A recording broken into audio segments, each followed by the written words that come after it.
Good morning. My passion is actually trying to do social good. I'm not always successful. I don't have a formal business training background. I'm a dude trying to do good things, and I get it mostly wrong. And once in a while, I get it right. So that's what I try to do. So I was born in the Gambia. I live half of my life in the Gambia, and the other half of my life I've lived here in the UK. So I am at this exact age where I have spent exactly half of my life in the Gambia and half of my life here. So I'm that position of equilibrium. So that's where I am. And I guess growing up in the Gambia and other parts of Africa showed me a different part of life. It showed me struggle. It showed me, for example, see people dying because they literally could not afford the medication in the hospital, or people, pregnant women being kind of like taken to the hospital on horse carts because there were just not ambulances and the mortality rate was high. So I grew up seeing a lot of these things. But I also grew up seeing a lot of beautiful things.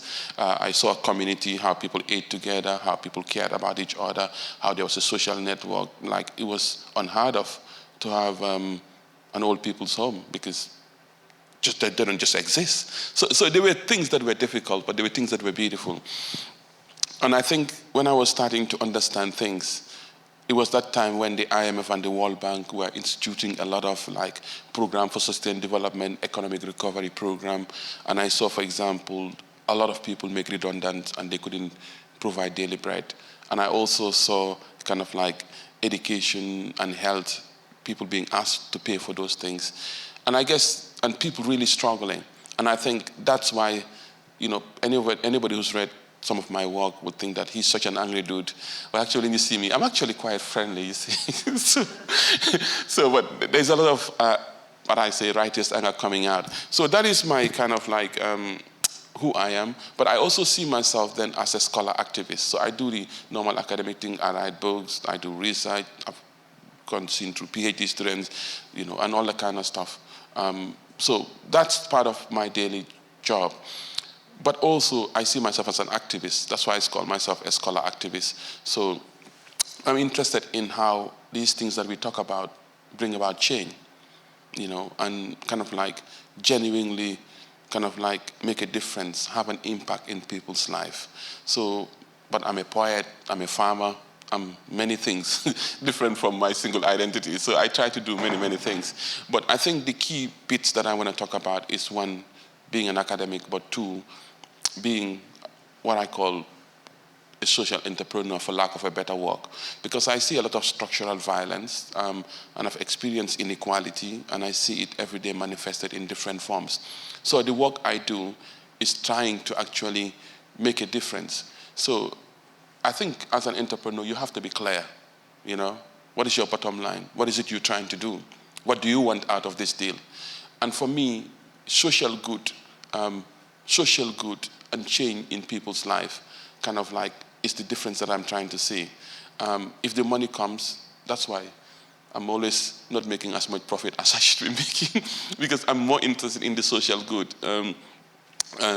And I think you have to be clear as an entrepreneur, what is it you want out of it? For me, social good, fighting against structural violence, promoting social justice, challenging injustice, building the capacity of people to be able to take care of their business. That is why I do what I do. But I guess as an entrepreneur, you have to work it out for yourself. Why do you do what you do and what you're going to get out of it? So about 12, 13, 14 years ago, I worked with Simon, and I was incubated at the Innovation Center, to set up Global Hands, which was a social enterprise registered in the UK and a charity registered in the Gambia. And we did a lot of really, really interesting things. We were able to take over a period of 10 years, we took about 600-700 students from the UK and the US and other parts of Europe and other universities into the Gambia. We do study visits for them, and then they learn about slavery by going to the slave houses. They learn about cultural competence. We'll take them, for example, in a village that has no running water or electricity and say to them, You got 24 hours to live like a Gambian, so you will eat and drink and piss and forgive my, and shit like an ordinary villager. And I think that was just a powerful experience for them. And initially, we were just doing it because we wanted people to be exposed and also to contribute to social good. But in the end, we tried to make it profitable because we didn't want to be stretching our hands every time we wanted to do this. So we were able to configure it in such a way that we could actually make profit. And that actually gave a lot of opportunities to people down in the ground, but also some of the young people who are here, or some of the students. Because for me, entrepreneurship is about understanding the commodification thesis that, I mean, I don't like this capitalist thing. But I have to understand that the commodification thesis, that there is a that everything has a value as a commodity, but also that every relationship is a transactional relationship. So part of what we were able to give them is that sense of purpose, that sense of being able to wake up and have something to look forward to and to experience these things. That's what we were selling. And what they were buying was actually how they can bring in the money and how they can support these things. So I think understanding that is really important. We developed Africa's first solar power taxi service, went to Nissan. I said, you're going to give me a brand new car. I said, why should they give you a brand new car? Well, because we're going to give you the carbon footprint. You don't have any presence there. We're going to give you the data. And so, okay, that's interesting. So as an entrepreneur, I'm not expecting people to just give me things. What am I giving in return? And you have got the power to give so much more than you think you have. So for me, it's important. We develop like about 70% of mangoes go to waste and get rotten in the Gambia. And we work with our engineers and some of the local young people, and we were able to build solar dryers that could actually conserve and preserve the mangoes.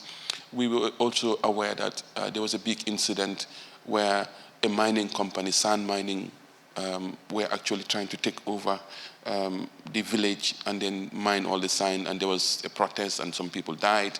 But also there is the erosion and the water level and all that stuff. And we said, okay, what can we do? We can develop a compressed earth brick. You know, that would normally cost about £3,000. We were able to develop one for about £400.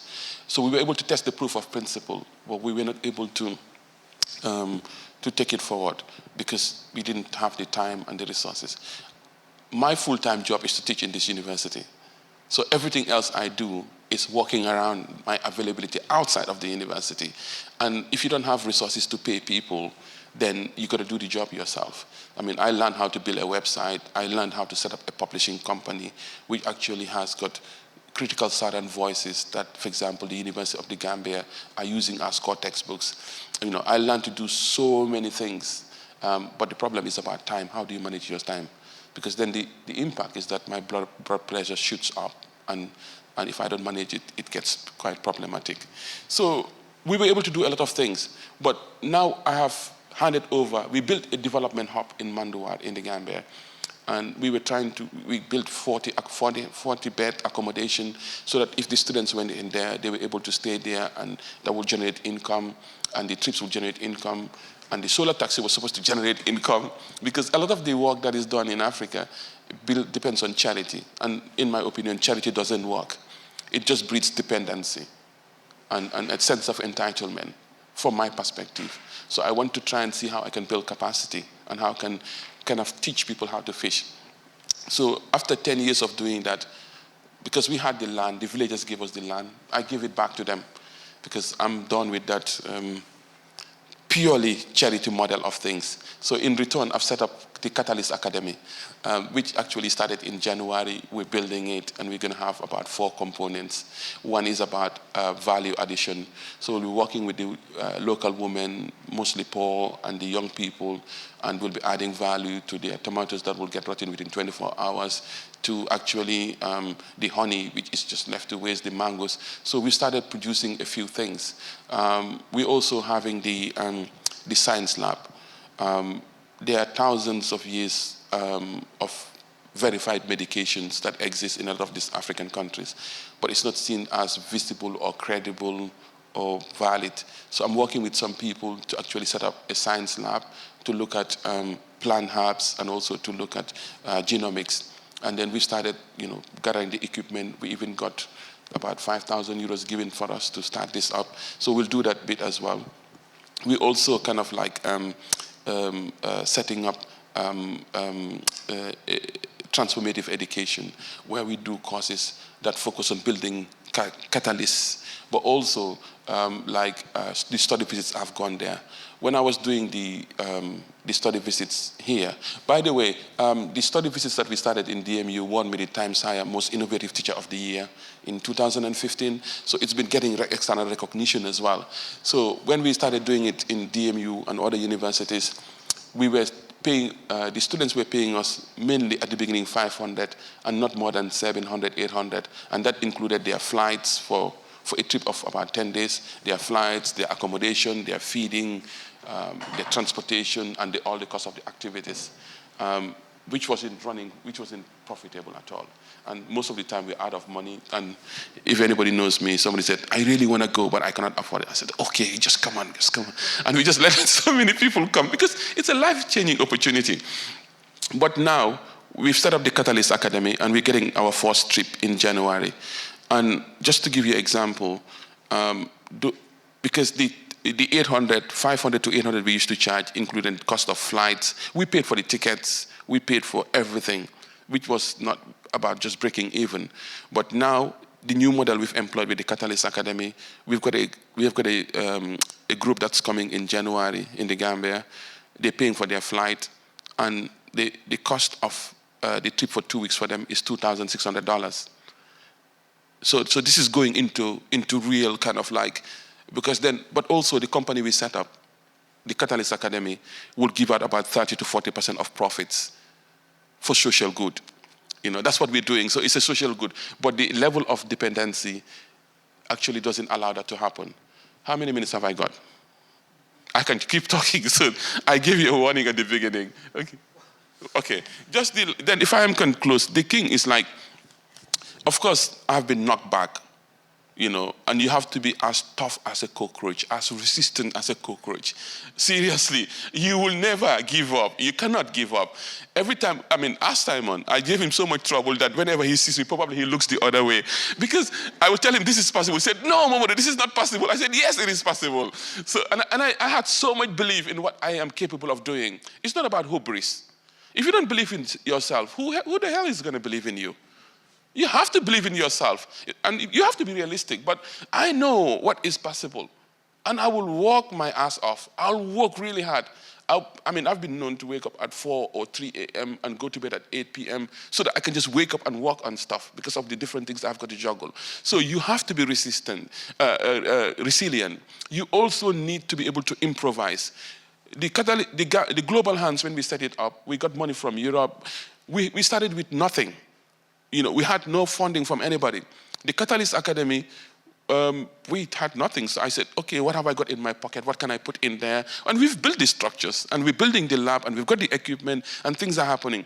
And I said to one of my colleagues, do you want to come and join and be a director? What's in it for Momodou? What's in it for me? He needs purpose and meaning in his life. He doesn't necessarily need the money. And we were able to put our money there. So all I'm saying is like, try to improvise and, be clear about your brand. What is your brand? What is it you're selling? What is the transactional nature of what you're giving and what are people getting in return? Branding is important, not only in terms of the marketing, but being very clear about what you do and how you do it. So on that note, like I said, I can talk, so I'm going to let you go, and I'm around. Thank you.